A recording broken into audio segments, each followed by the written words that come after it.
I said a long time ago that I wasn't going to get into this stuff anymore. Let me give you a bit of a brief history. About 2 years ago, I became aware of what's known as geeks and gamers in that culture. What do they call themselves? The fandom menace.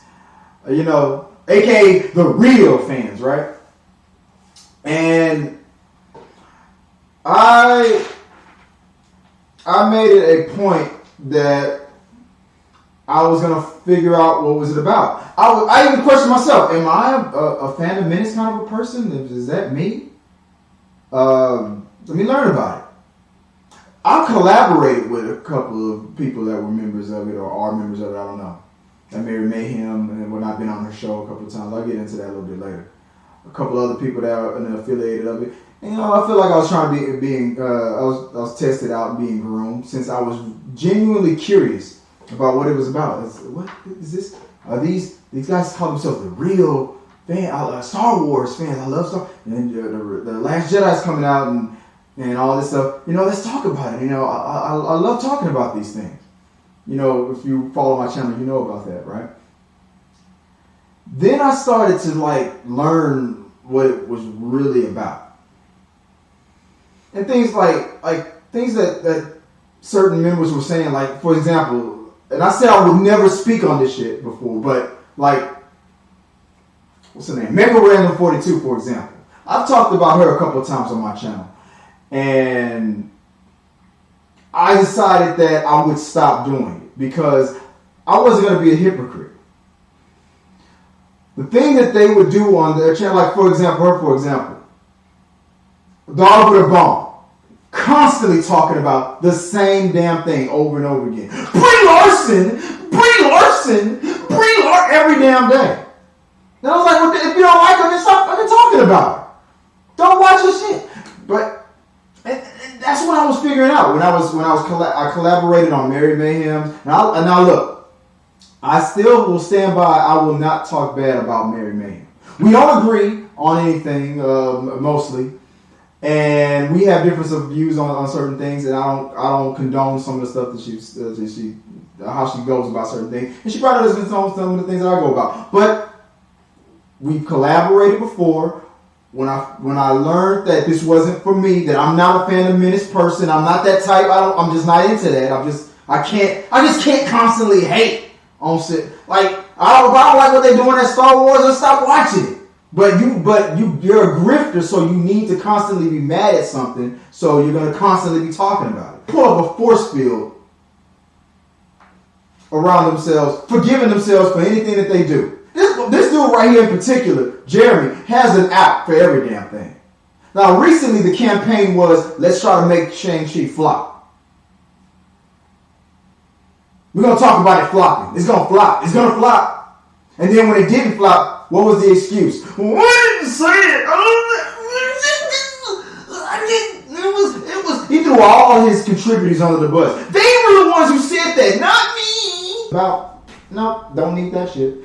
I don't have the patience or the time to pretend like I hate all these people. They don't hate these people the way they pretend to do, but they know that their audience is going to pay for it. I'm done with that. That's me. That's my introduction. Welcome to Talking Through the Medias, where I'm gonna pretend like them for a second. We're the real fans. Get the fuck out of here. No, I'm just a dude. Don't listen to me. Real quick. Eon, hey, what's up, bro? Shaking my head, bro. Not sure I have the stomach to sit through GG nonsense. Yep. You and me both, bro. Let's see. Don't Geeks and Gamers and the Fandom Menace are toxic and they're bad news. But let them tell the story. We're not toxic. And Jeremy tries to pretend like he don't control what's on his channel. Am I toxic? No, Jeremy, you're not toxic at all. Please don't hurt me. Yeah, you better say that. You goddamn right. Listen to this motherfucker right here. Talking about Shang-Chi after getting owned, predicted that it was going to flop, then it didn't flop, and now it's like, we never said that. Yeah, let's talk about it. Comics that he read was, what was his favorite sparring partner? More questions related to the mythology of the film that he's so passionate about because it's got Asian representation for the first time in history. You see right there. You see how he over exaggerates this shit for the first time in history. Asians have never been like. You read what he said. It felt like this is the first time, as if Simon Liu didn't know that Jackie Chan existed and what. But he saw an opportunity. He saw an opportunity. He went for it. Oh, he disrespected all the Asian people that came before him. Dude, are you in the Asian community? I hate it when people act more offended for something that they're not a part of. So now you the champion.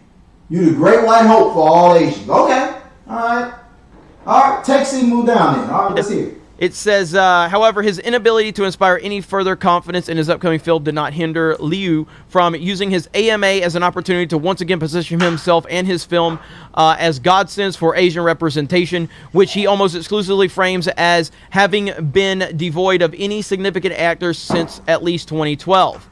And this is what he's continued to do. He's continued to do this, and people are sick and tired of it. Let's see. Asked by Future is Bright for Us, as an Asian actor, how difficult was it for you working your way up? And did you have to deal with any racism, stereotyping, typecasting during that journey?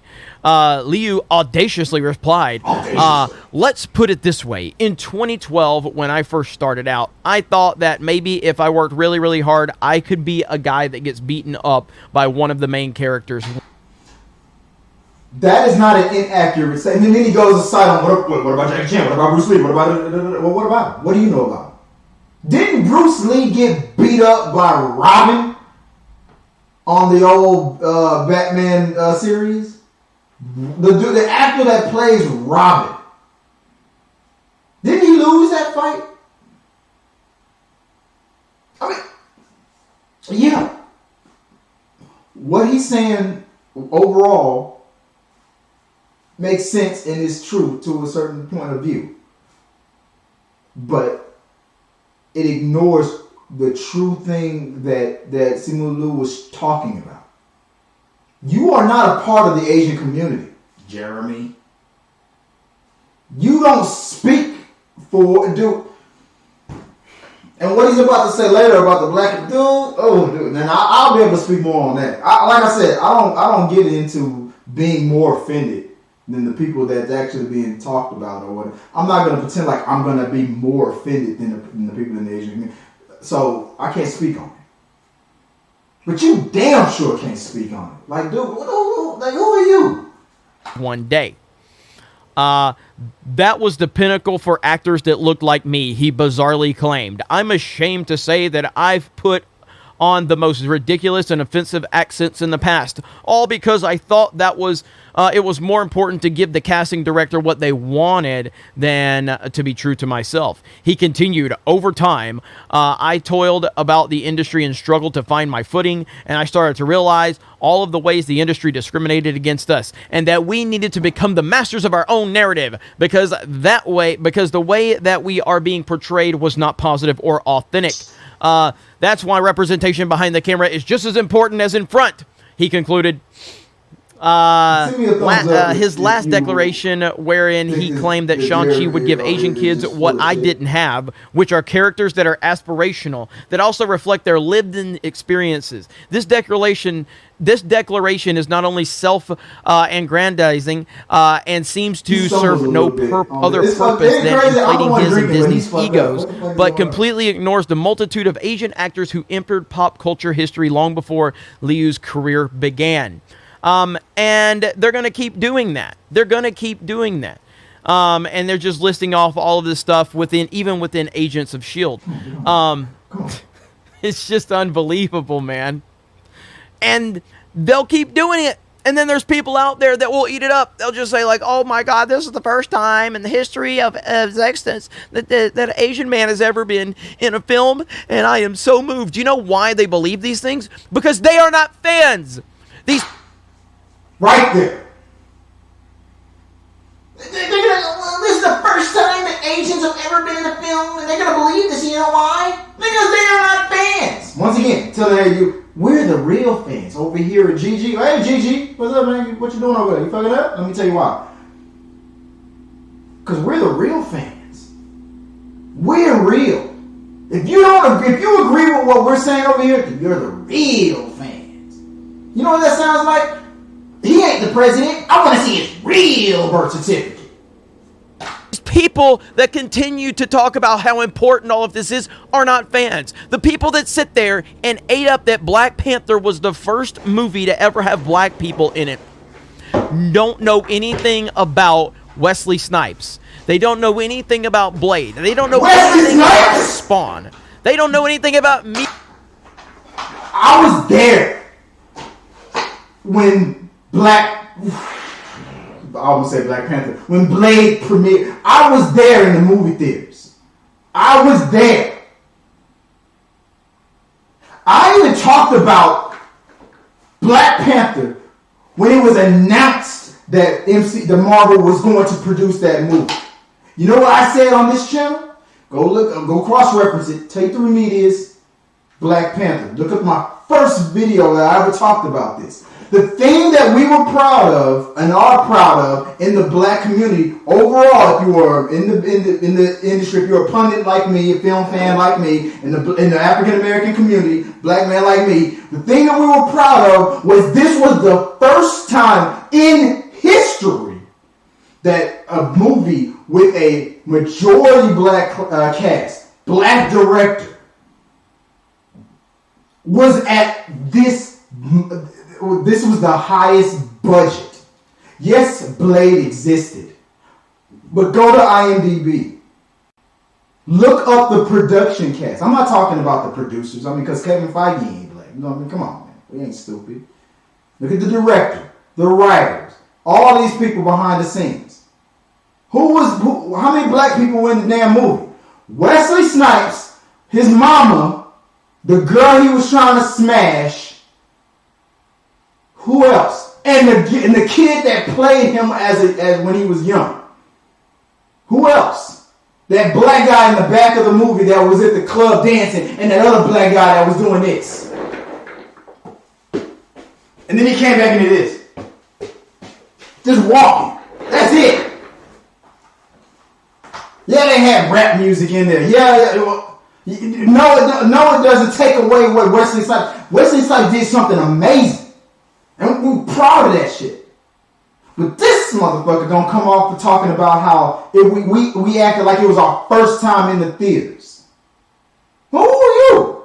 Who are you talking to? Jeremy? Who are you talking to?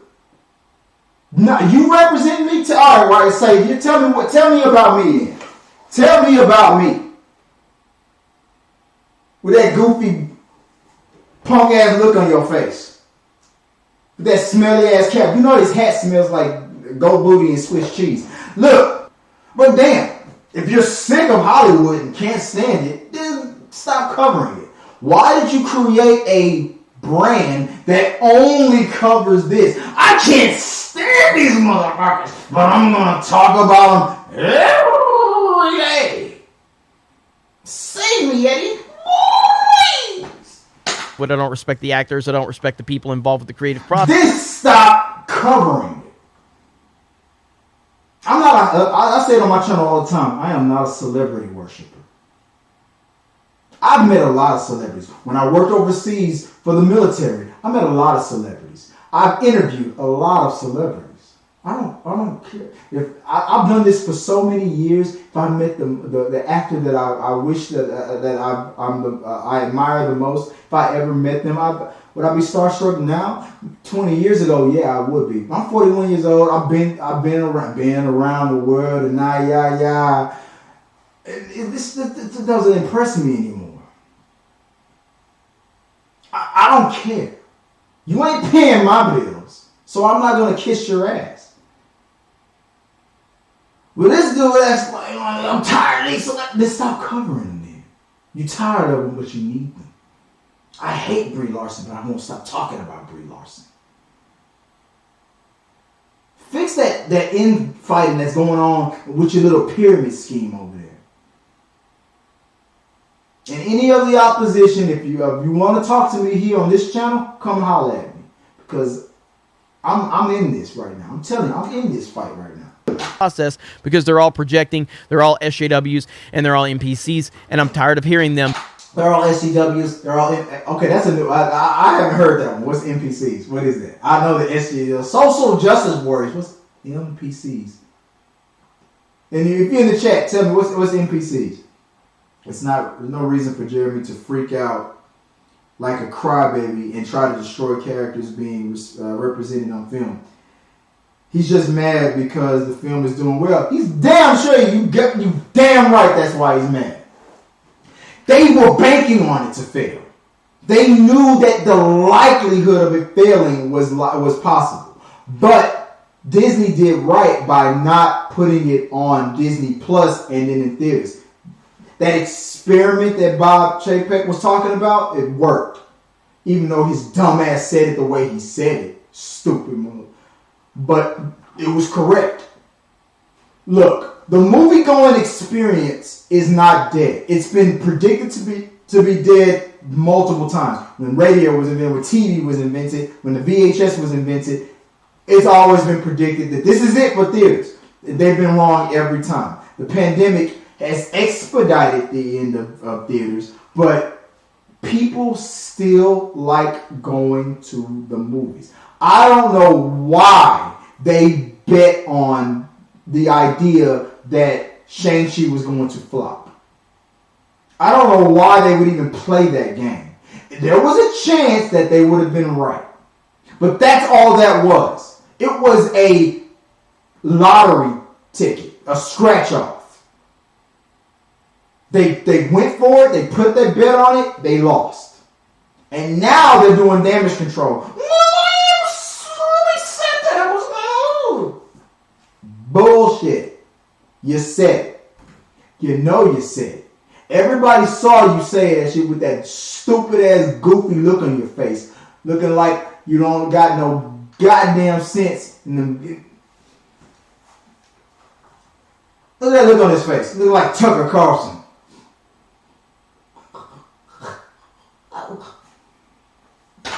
Ignore history in order to get a fake virtue signal. That's the name of the game for them.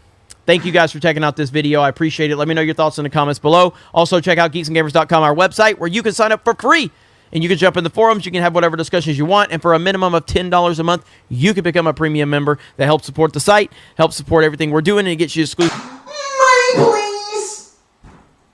Hey, you can support Talk Through the Medias too. You know, super chat and stuff like that and all that. You know, but it don't matter. I don't give a. If you do, you do. You don't, you don't. But I mean, I appreciate it. It was great. But this one gonna have a whole pyramid scheme set up for it. Money, please. If you send me $10 right now, I will talk shit about Brie Larson. I will never stop. Exclusive access to some of our content. Thank you guys. Have a great day, and we will talk to you later. I'm a lefty. If you're on the right, that doesn't matter. There's a lot of people on this channel who are on the right. Like, look, we don't talk politics really here. But we're going to start talking about this a lot more later, moving forward. We're going to talk about this stuff. I said I wasn't going to do it, but I'm breaking that promise. I'm talking about it now. The dude is weird. He's weird. He's a weirdo, man. Weird. You need to hate. No, if you don't like it, then stop watching it. Don't contribute to it. No. You know that that's what's going to get you clicks and that's what's going to get you money. So here, I got the same knock, who's there? The same damn joke that I said yesterday. Money, please. And then they pay for it. That's fine. Look, I've said it before on this channel. If the YouTube gods were to come down right now and say, if you pretend to hate on Chris Hemsworth every day, you will get 1 million subscribers on Talking Through the Medias. Chris Hemsworth would be crying because just based on the words. I would make him cry with only using my words. I would take his ass down.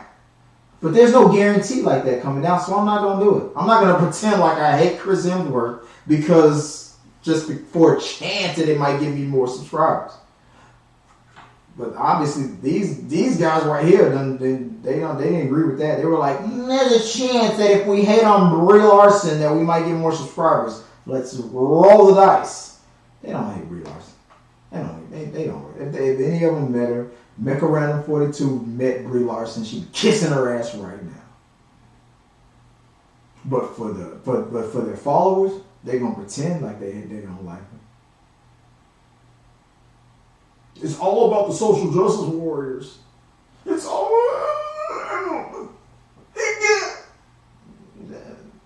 Whatever, man. Y'all don't believe that crap. They don't believe it. Made it to the end of this video. Tell me what time it was and what day it was when you came up on this video.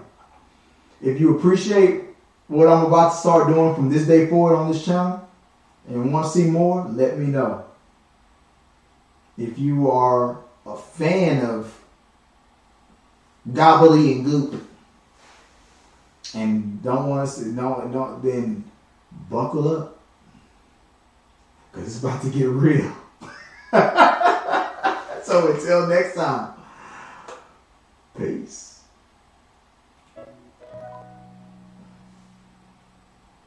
Our supporters help make all this content possible, so make sure you check out our Patreon page so you can help us bring you the content you want.